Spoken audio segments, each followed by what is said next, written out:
Modi being taken around. I can spot him at the river front. There is someone with him who's showing him around, possibly the architect of this, of this entire temple complex. So he's being taken around right now. But I find it very interesting that the Prime Minister is at a place which is heavy with religious and cultural symbolism.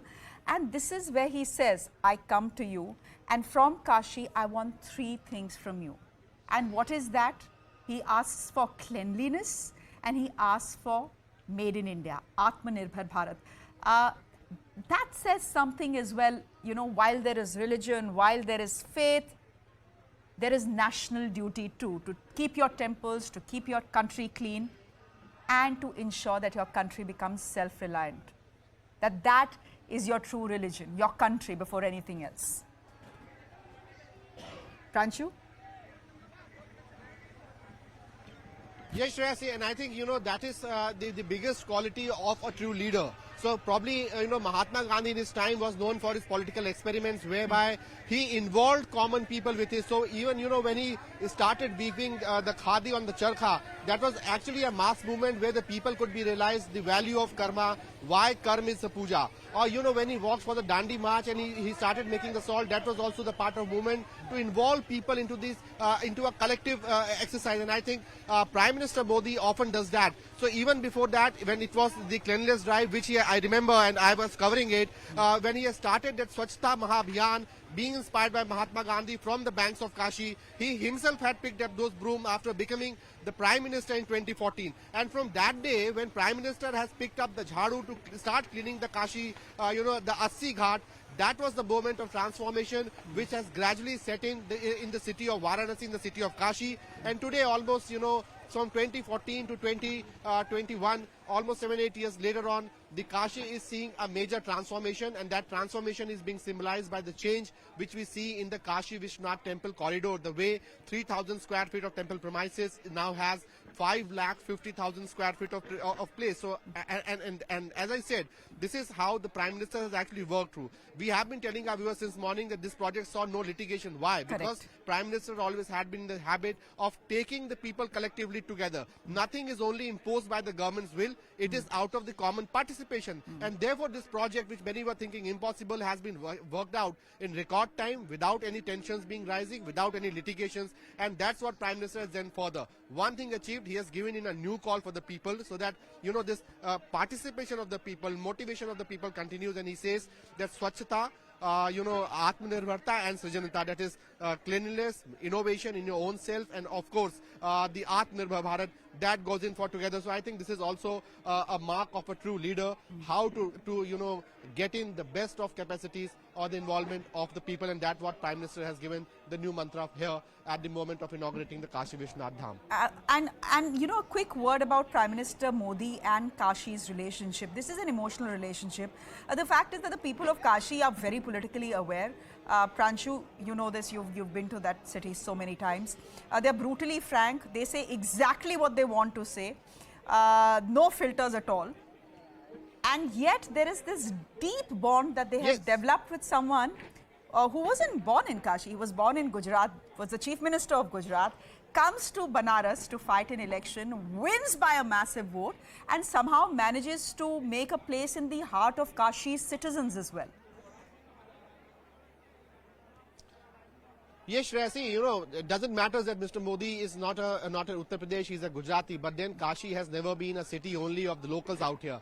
You come here and from ancient times you will find people from all over the place, all cities, all parts of the country having their stake as far as the evolution of Kashi is concerned. Various ghats have been built by various, princely states from across the different parts of the country. You will have the Marwadi gully here, you will have a Bengali dharmshala here, you will have a Tamilian dharmshala here, you will have a debut of the people from Andhra Pradesh. So in that sense, Kashi has always been a very cosmopolitan city, equally embracing not only the Indians but also people from across the globe. So when Prime Minister Modi came here, it was a welcome with an open arms, and then Mr. Modi also, performed as a real devout son for Kashi, and he promised a change in terms of Kashi's infrastructure, in terms of quality of life for Kashi, and I think that has been the most defining aspect of Mr. Modi's association with the Kashi, the sort of change which he has brought in. And as I told, we just discussed, the first reflection of that change has started from the Ghat of Assi, when Prime Minister has picked up the broom and has started cleaning the Ghat of Assi, and since then on to this stage, the remarkable change which has been witnessed in Kashi, that has clearly been because of the efforts of Prime Minister Narendra Modi. I could see some pictures that Doordarshan is now beaming to us, where Prime Minister Modi is walking towards the ferry. What happens from here on, Pranchu? If you could just tell our viewers what to expect in the next couple of hours. Yes, the ferry we can see, and I think in some time from now, Prime Minister would be boarding it, and then he will be going back again to the boarding ghat from where he has actually boarded this ferry, the Alaknanda. From there, by road route, he will be going to the DLW guest house, where he always stays, where he is in Varanasi. There he has some engagement, some meetings with the local leaders. After that, at 6, he will be back again to this spot to observe the Ganga Aarti at the Dashashwamedh Ghat, but he will not be physically present at the ghat. He will be witnessing the performance of Ganga Aarti from a particular vantage point midstream on the river Ganga. So probably some, in front of a cameras where you see the holy waters of Ganga, and somewhere down the stream his Alaknanda cruise will be stationed, and from there the Prime Minister, Chief Minister and other dignitaries who will be joining him will be watching the live performance of Ganga Aarti. So it is between 6 p.m. to 7 p.m. That is what generally the timing of the Aarti is, and post that he'll be going back to the guest house for his night stay. So there's the Prime Minister waving at everyone and getting into the ferry, going to the guest house. He has a couple of meetings lined up there with local leaders, because remember, he's the Prime Minister of India, Pranshu, but he is the MP from Kashi. So it's important when he's in the city, he meets local leaders as well. Pranshu, I also, as we see Prime Minister Modi embark onto that cruise, going to the guest house, the fact is that Kashi is the world's oldest living city. It's chaotic, sometimes it's crazy, and yet it has its own identity, a very distinct identity. It's a city with a soul, and you hear that soul beating as soon as you step into Kashi. It's a city where life and death rub shoulders with each other. The worry was that while you're trying to beautify Kashi and you're trying to modernize Kashi, will you be able to retain the soul of Kashi, that flavor of Kashi? Pranshu, can you hear me? I think we've lost our connection to Pranshu Mishra.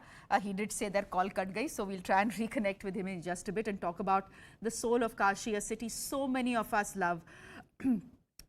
Before I go to Anand, these pictures coming to us live from Banaras, where Prime Minister Narendra Modi is embarking onto the ferry to get to the guest house. It's been a long day for him and it's not ended yet.